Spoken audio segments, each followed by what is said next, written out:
അങ്ങനെ north east യുണൈറ്റഡും super കപ്പിന്റെ ക്വാർട്ടർ ഫൈനൽ സ്റ്റേജിലേക്ക് കടക്കുന്നു. മുഹമ്മദൻസിനെ തറ പറ്റിച്ചുകൊണ്ട് 6-0 എന്ന് പറയുന്ന ഒരു സ്കോർ വിജയിച്ച് ഒരു ആറാടിയ വിജയം തന്നെയാണ് നോർത്ത് ഈസ്റ്റ് സ്വന്തമാക്കിയിരിക്കുന്നത് എന്നുള്ളതാണ് മറ്റൊരു ഹ്യൂമിലിയേഷൻ കൂടി. അതും നമ്മളറിയാലോ, സൂപ്പർ കപ്പ് നോക്കിയാൽ എല്ലാം മിക്ക മത്സരങ്ങളും ഒരു ആധികാരികമായിട്ടുള്ള മത്സരങ്ങളാണ് എന്നുള്ളതാണ്.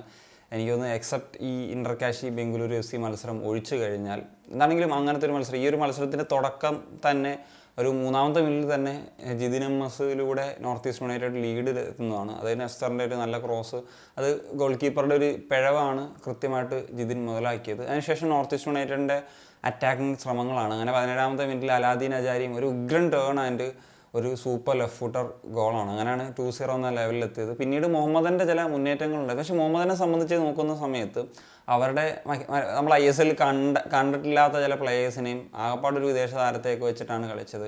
അറിയാലോ, അവരുടെ കുറേ പ്രശ്നങ്ങളിലൂടെയൊക്കെയാണ് കടന്നു പോകുന്നതെന്നുള്ളത്. പക്ഷേ അതിൽ നിന്നുകൂടി ആ പ്ലേയേഴ്സൊക്കെ അത്യാവശ്യം ഡീസൻ്റ് ആയിട്ടുള്ള പെർഫോമൻസ് കൊടുത്തു എന്നുള്ളതാണ്. ഇപ്പം കഴിഞ്ഞ മത്സരം, അതായത് ഇപ്പോൾ ചെന്നൈൻ്റെയൊക്കെ മത്സരം വെച്ചിട്ട് അവർ 6 വിദേശ താരങ്ങളൊക്കെ ആയിട്ട് ഇറങ്ങി മത്സരം വെച്ച് മുഹമ്മദൻ്റെ പ്രകടനം നോക്കുമ്പോഴത്തേക്കും ഫാർ ബെറ്ററൊക്കെ ആയിട്ടാണ് എനിക്ക് തോന്നിയത്. പിന്നെ ആദ്യ പകുതി അവസാനിക്കുന്നതിന് തൊട്ടുമുമ്പ് ഒരു നെസ്റ്ററിൻ്റെ ഗോളിലൂടെ വീണ്ടും ലീഡ് ഉയർത്തി എന്നുള്ളതാണ്. അങ്ങനെയാണ് 3-0 എന്ന് പറയുന്നൊരു ലെവലിലേക്ക് എത്തുന്നത്. അപ്പം ആദ്യ പകുതിയിൽ 2 ഷോട്ട് ഓൺ ടാർഗറ്റൊക്കെ മുഹമ്മദൻ ഉതിർത്തതാണ്. അതിലൊരെണ്ണം ബാറിലടിച്ച് പോകുന്ന സിറ്റുവേഷനൊക്കെ വന്നതാണ്.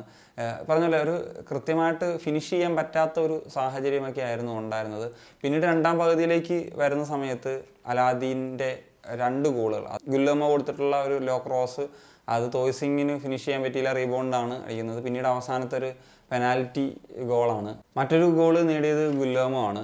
അപ്പോൾ അങ്ങനെ 6 ഗോളുകൾക്ക് കൃത്യമായിട്ടുള്ളൊരു വിജയം സ്വന്തമാക്കാൻ സാധിച്ചു. ആദ്യ പകുതി 2 ഷോട്ട് ഓൺ ടാർഗറ്റ് വന്നെങ്കിൽ മുഹമ്മദൻ രണ്ടാം പകുതിയിലേക്ക് വരുന്ന സമയത്ത് ഒരു ടാർഗറ്റിലേക്ക് ഒന്നും മുതിർക്കാനായിട്ട് സാധിച്ചിട്ടില്ല. നോർത്ത് ഈസ്റ്റിന് വീണ്ടും അവസരങ്ങളുണ്ടായിരുന്നു, അതൊന്നും കൺവേർട്ട് ചെയ്യാൻ സാധിച്ചില്ല. രണ്ടാം പകുതിയിൽ എനിക്ക് ഏറ്റവും ഇമ്പ്രസീവായിട്ട് തോന്നിയിട്ടുള്ളൊരു കാര്യം നോർത്ത് ഈസ്റ്റ് യുണൈറ്റഡിനെ സംബന്ധിച്ച്, ഇപ്പോൾ ആദ്യ പകുതിയിൽ അവരുടെ ഇപ്പം നെസ്റ്റർ ആണെങ്കിലും അല്ലെങ്കിൽ അലാദീൻ ആണെങ്കിലും ഗുല്ലമോ ആണെങ്കിലും ജിതിൻ എംഎസ് ആണെങ്കിലും ഒക്കെ ഇമ്പ്രസീവ് പെർഫോമൻസ് ബമാമറൊക്കെ അടക്കം നടത്തി. സെക്കൻഡ് ഹാഫിൽ കുറേ ചേഞ്ചസ്, ഇപ്പോൾ ഇന്ത്യൻ ഡിഫൻസ് വെച്ചിട്ട് കളിച്ചു, വിദേശ താരങ്ങളെയൊക്കെ മാറ്റി. എങ്കിൽ കൂടി ഇപ്പം മക്കാർത്തൻ, അതുപോലെ തന്നെ പാൽഗുനി, തോയ്സിങ് തുടങ്ങിയിട്ടുള്ള താരങ്ങളൊക്കെ സെക്കൻഡ് ഹാഫിൽ വന്ന് നല്ല പ്രകടനം നടത്തിയത്. പ്രത്യേകിച്ച് മക്കാത്തൻ ആ രണ്ടാം പകുതിയിലെ 2 ഗോളുകളിൽ മക്കാത്തൻ്റെ ഒരു പങ്ക് വളരെ വലുതാണ് എന്നുള്ളത് നമുക്ക് എടുത്തു പറയേണ്ടത് തന്നെയാണ്. സോ ഇനി എന്താണെങ്കിലും ഹൈദരാബാദ് FC ജംഷഡ്പൂർ FC മത്സരത്തിൽ വിജയികളായിരിക്കും നോർത്ത് ഈസ്റ്റ് യുണൈറ്റഡിനെ ക്വാർട്ടർ ഫൈനൽ നേരിടാനായിട്ട് പോകുന്നത്. അപ്പോൾ എന്താണ് നിങ്ങളുടെ ഈ ഒരു മത്സരത്തെ പറ്റിയിട്ടുള്ള ഒരു ഒപ്പീനിയൻ? തീർച്ചയായിട്ടും കമ്പോസിൽ ഒരു കണക്ഷൻ.